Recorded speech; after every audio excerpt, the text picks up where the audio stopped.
What is up, everybody? Welcome back to the channel. Before I get into today's video, I just want to take a brief moment and say thank you to everybody. The channel just recently hit over 2,000 subscribers. I think that's crazy. It's awesome that 2,000 of you guys watch the videos and sub to the channel. Even though for the past month I've been being a slacker and not really doing very many uploads. Gonna get back on track with that. And also, before I start this video, in the last graphics video I said to leave a comment if you were interested in my stock Talaria graphics. I'm gonna do this in the most fair way I figured possible, and I just got a zip tie on this little pie chart. I'm gonna give it a flick. Whoever it lands on, that's who's the winner of the graphics. Alright, here we go. And it looks like it's gonna be Zyler 5061. So Zyler, if you want these graphics, shoot me an email at freerfixedit@gmail.com or send me a DM on Instagram or Facebook, and I will get these shipped out to you. I appreciate you for watching, and thanks for commenting. So for today's video, we're going to be putting some new parts on my Talaria Sting, starting with some riser handlebars, a direct mount stem, a new stem lock, a throttle, grips, a larger 52 tooth rear sprocket, new nano ring chain, and also shout out to Kemimoto. They're a company on Amazon, and they actually reached out to me through email and wanted to send me some of their stuff. So they've sent me their peg brace as well as this rear rack. It's like a little luggage rack for the back fender, so we're going to test fit that and see how that fits. And also going to test fit this peg brace. It's only 20 bucks, and I see people breaking these left and right, so if this will be a $20 fix. It's also pretty light as well, so we'll see if that works out. But thank you to Kemimoto for sending me those. I appreciate it, and we'll give them an honest review. Alright, I'm going to get the old stuff taken off the bike, get the new stuff on the bike, and I'll check back in when I'm done, and we'll go give it a spin.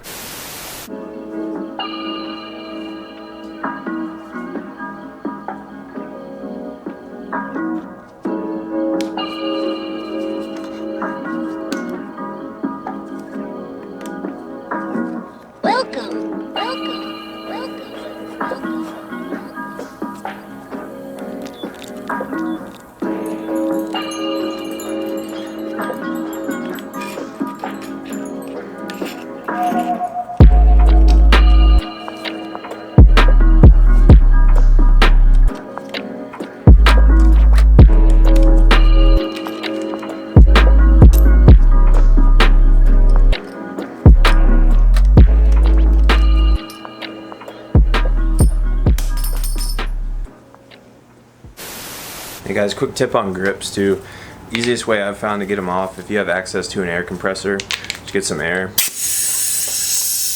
in there with a little nozzle. Grips come right off. Easy way to do it, especially if you want to save your old grips without cutting them. A little bit of air. Alright, so we got the handlebars off, we got the stock stem off. Now we're getting ready to go put our direct mount stem on, and I also have a new stem lock.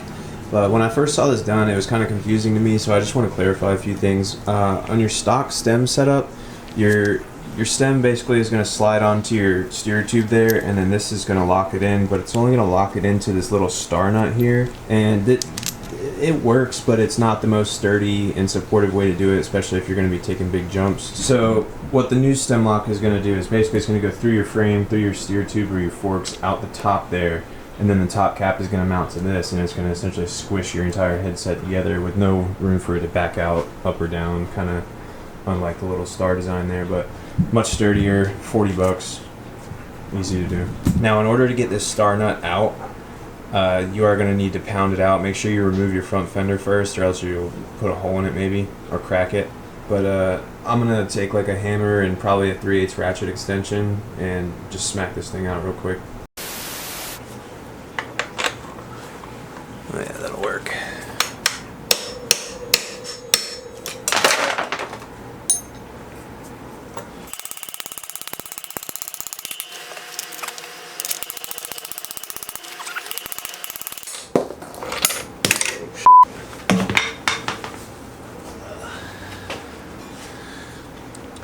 And there it is.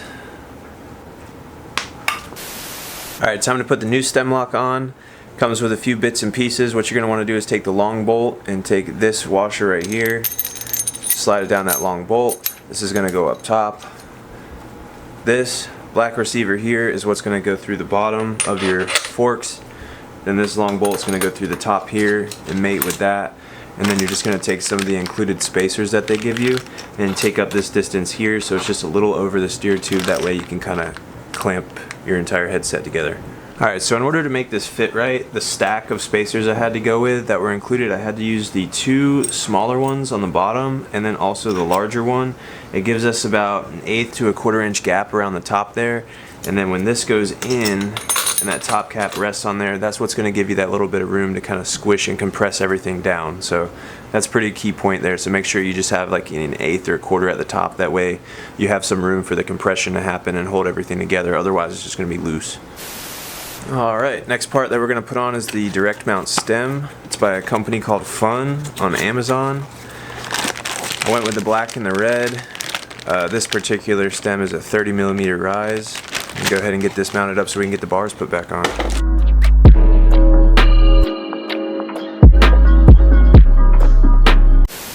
Alright, we went ahead and got the stem mounted up. I did have to shim it upwards slightly with a couple of washers on each bolt hole to clear my headlight. If you have the grit shift blinder, you might have to do that too, just to clear the headlight itself. But if you have the stock headlight, I think you should be fine. But just a little side note there. These are the bars we're going to go ahead and throw on. These are a 3-inch riser bar as well as 780mm wide. These were $40 on Amazon, and I was kind of iffy about them because the stock images kind of makes the bend look a little bit weird. But once I got them and saw them out of the package, I actually think they look pretty nice. So I'm going to go ahead and throw these on, $40, give them a shot. They're pretty light, but feel just like the stock bars, so I imagine they'll be fine. Also going to go ahead and replace our throttle. As you can see, it's pretty beat up. It's got some road rash. It's cracked. It is still functional, but I went ahead and got another one from Lunicycle just to have it before this one failed and I got stuck far from the house or something. So I'm going to go ahead and throw the new throttle assembly on and get finished up putting the bars back on. Alright, we got the stem on, we got the bars mounted up. I think it's looking really good so far. Don't be a bonehead like me and mount the stem on backwards. I just assumed that the decal kind of logo went on the outside. When I installed them the other way, the mounting surface for where it clamped the bars was too far apart, and it was trying to clamp on the curved part of the bar, which just isn't going to work. So make sure you put this the right way. Again, I've got the two washers under there on each one. I think you're only going to need to do that if you have a grit shift blinder headlight. That way you can clear it and also still get your bars off if you need to. So gonna get the controls slapped back on, get the grips on, and get going. Alright guys, next thing I'm going to do is go ahead and throw the grips on. These are Renthal Kevlar grips. These are my favorite grips of all time. I've been running them on every single bike that I've ever had since they came out, I'm pretty sure. They're half waffle design, and the compound is comfortable, but it's also durable. I've run the popular Pro Taper pillow topper grips in the past as well, and they're comfortable as well, but I really prefer these, so to each their own. But if you haven't given the Renthal Kevlars a shot yet, go ahead and try them out.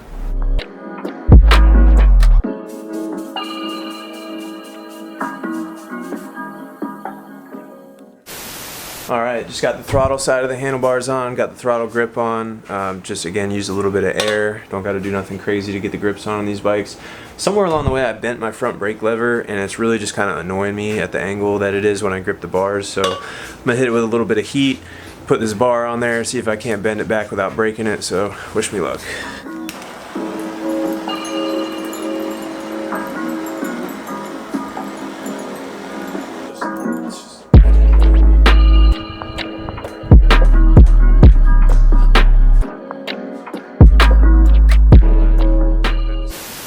Alright guys, just got the bars all finished up, got the grips on, got that bent lever adjusted, got my controls where I want them. Went ahead and did a little bit of cable management, just the 4 zip ties, 1, 2, 3, and 4. Just cleans up all the cables, makes the front end of the bike look a lot nicer to me. So that's it for the bars and the stem. I'm gonna get this cleaned up a little bit, and then we're gonna move on to the peg brace. Alright guys, I just got my stock peg brace off. Super easy to do. It's only 2 bolts, so just kind of in the center there, and then this little Allen goes in right there, ties into your peg brace. Do that on both sides. That's how you get the original one out. The one by Kemimoto is a little bit of a different design. It just kind of is captive in there. It doesn't have screws that hold it from the outside. So what I'm gonna have to do is take this side of the peg brace off in order to get this in there and then reinstall it and tighten everything down. But before I can recommend this, I want to make sure that it fits right. So I'm going to go ahead and get this off. I'm going to hit these 2 bolts here with a little bit of heat just to be sure that they come out and don't strip. Basically just want to make sure that you definitely have the right size, and I recommend using a good quality set of Allen heads and not ones that have rounded tips on them. You see some of them have those like rounded heads. Use ones that are flat at least, and probably the best thing you could do is get a set of these for your 3/8 ratchet. It'll probably be the most sturdy way you can actually get a grip and get a bite on these things. But let's see if that heat loosen this up a little bit more. Ow! Don't touch your arm on the hot torch. Yeah, take your time, use heat, make sure you have the right tool for the job. Alright guys, just got the right side peg brace reinstalled with the Kemimoto peg brace spacer. And as I was saying before, some of the Amazon reviews on this kind of threw me off because they said that it didn't fit and it would shake around and didn't really have the clearance that it needed. That is not the case. I just installed this and got the brace back on. It is firm, sturdy in place. It's not clanking around. It's not rattling or anything like that. It feels good. It feels sturdy. It's light. And shoot, for 20 bucks, I think it's a good replacement if you happen to snap your stock peg brace. So. Alright, next part we're going to install is also by Kemimoto. I appreciate you guys for sending these parts out for me to test out and put on the channel. This is just like a rear little luggage rack. Kind of bolts up under there how the back fender goes. Then you can, strap stuff through these little slots and stuff on it, but I'm going to go ahead and slap this on there and show you guys how it fits. Got the rear rack mounted up. It just kind of uses your existing rear fender hardware and just kind of mounts up where your existing bracket already is. Cool little luggage rack, definitely feels sturdy. I wouldn't sit on it or anything like that, but you could definitely put some groceries or a bag or whatever and strap it right here on the edge. Whatever you want to use it for. Looks good, fits good. So now I'm just going to remove the rear wheel. I'm going to swap the sprocket out for the 52 tooth, and I also have a new 110 link chain to fit it, so I'm going to go ahead and take that off, get the sprocket thrown on, get it all back together, and we are going to go for a test ride. Alright, just got the stock 44 tooth sprocket off. We're going to throw on this 52 tooth sprocket. A friend of mine in one of the Facebook groups was actually nice enough to send me this sprocket, so Ryan, if you're watching this, man, I really appreciate it. Getting ready to finally throw this thing on, so thanks again, man. You didn't have to do that. I appreciate it.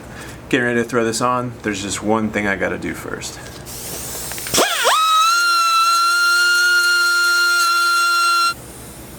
Much better. So we just got the rear wheel thrown back on with the 52 tooth rear sprocket on there now. Went with an RK chain this time. Main reason just being it's a non-O-ring and it's gold and it's already cut to length. This is a 110 link chain. I believe that's what you need for a 52 tooth sprocket. At least I hope it is, because that's the one I ordered. I'm gonna go ahead and get this thrown on and we'll get out in the streets and take it for a spin. Went ahead and got the rear wheel and the chain back on. It did fit, so I can confirm that 110 link chain is what you need for a 52 tooth rear sprocket. Got the luggage rack there on the back, the bars, the stem, the new peg brace. Getting ready to go get a test drive and let you guys know what I think, how everything feels, and if you guys are interested in any of these parts in this video, I will go ahead and put a link down in the description so you guys can check that out as well. I'll be right back. Alright guys, here it is in all its glory.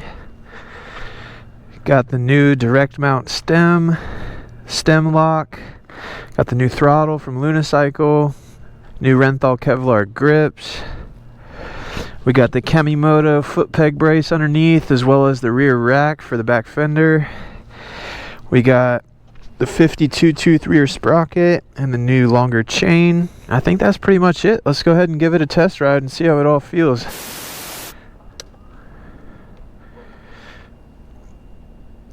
Yeah, I gotta press the start button again now because I got a new throttle. I had to bypass that again later. Alright, see how this thing feels.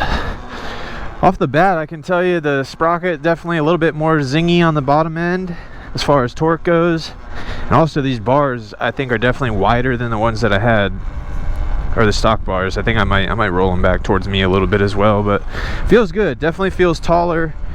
I was worried with the direct mount stem if just getting that stem and the riser bars was going to be enough without another riser underneath the stem, but I think for me this is perfect. I don't really think I would want to go much taller than this, and it feels really good. It makes the riding posture a lot more upright just for cruising and stuff, so a lot more comfortable off the bat.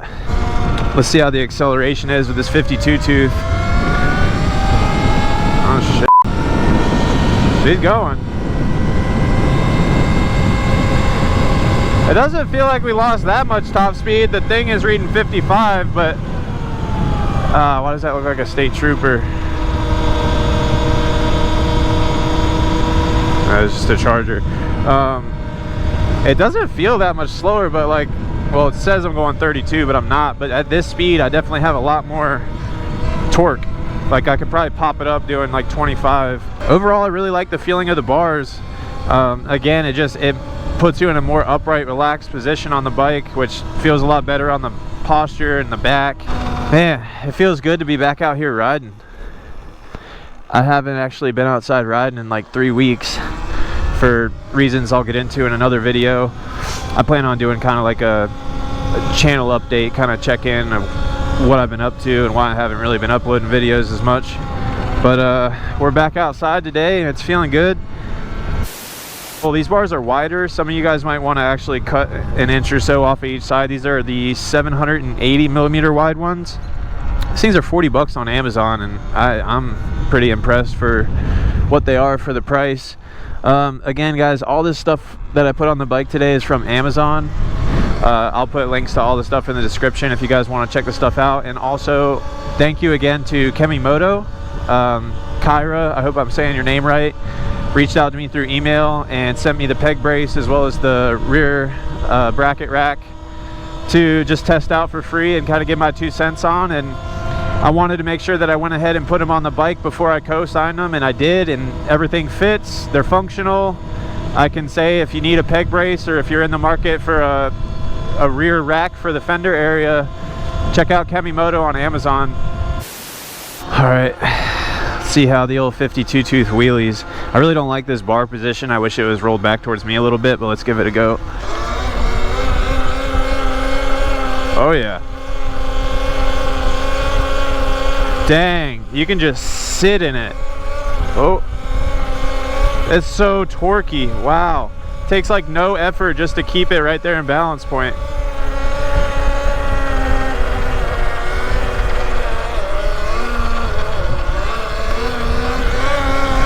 Ah!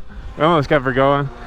Wow, that makes wheelie. I don't know if it's a combo of the bar positioning and the torquiness of the bigger sprocket, but wheelies, you can just lock it in. That was kind of crazy. All right, let's give it one more wheelie.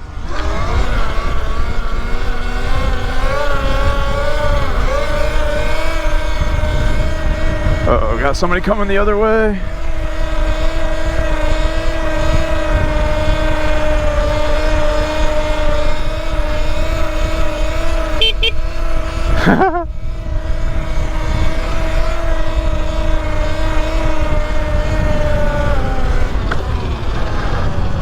Heck yeah, still got it.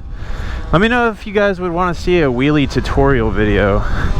I know that there's a bunch of them already out there on YouTube, but I feel like they're not very descriptive and are kind of just like, so you do this and then you do a wheelie, and I feel like I got some good little tidbits and tips and tricks I could throw in there that would really help people that are learning. Yeah, I'm liking the feel of the upgrades so far. Money well spent. Alright guys, that's pretty much going to be it for this one. I just wanted to throw those new parts on there. Really happy with the 3-inch riser bars and the positioning on the bike. The 52 tooth rear sprocket is super fun for wheelies. It's in its torquiness. It makes them very easy. That probably combined with the posture of the riser bars. I'll do a GPS run and see what the top speed is probably later this week or something. Just wanted to get a video out today, just upload something. I'll have another video coming out kind of explaining why I haven't been uploading as much and what's kind of been going on and stuff, and just a channel update, things that we have in store, some other projects that I've got up my sleeve. I'll kind of fill you guys in and show you everything that's coming up on the channel. So if that's something that you're interested in, maybe consider subscribing. And if you like this video, or if it provided value to you and you like any of the parts you saw in this video, go ahead and leave it a like. I would greatly appreciate it. And if you made it this far in the video, I do greatly appreciate you for watching. Yeah guys, that's about it. Be on the lookout for some videos coming up here in the future. I promise I'm going to try to do a little bit better about uploading. Just life threw me some curveballs and we got to roll with the punches and deal with it. Know what I'm saying? So we're back outside today. It feels really good. If you got a bike and you got some good weather, get out there, man. Again, thank you guys for watching. As always, hope you have a great rest of your day. Peace.